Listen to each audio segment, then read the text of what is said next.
ที่จังหวัดยโสธรนะคะคุณผู้ชมคะเพิ่นมีการเนรมิตถนนหมอนคิดถนนวัฒนธรรมถนนแห่งความสุขมีการสาดน้ำชุ่มช่ำใจกันเลยทีเดียวเป็นการสืบสานวิถีไทยเช่าสีฐานค่ะ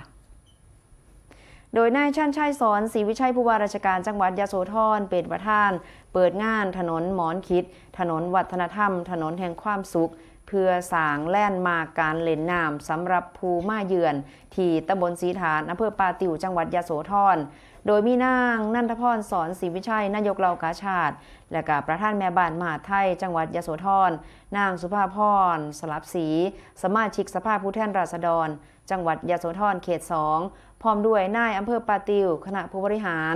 องค์การบริหารส่วนตำบลศรีฐานกำนันผู้ใหญ่บ้านและก็ชาวตำบลศรีฐานรวมในพิธีให้ไล่กายูทีเสียง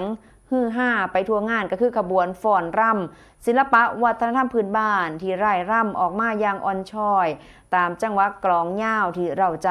ก็เป็นอีกหนึ่งความประทับใจนั่นก็คือการประกวดชุดไทยผ่าไล่คิดซึ่งกระไดสะท้อนถึงอัตลักษณ์อันทรงคุณค่า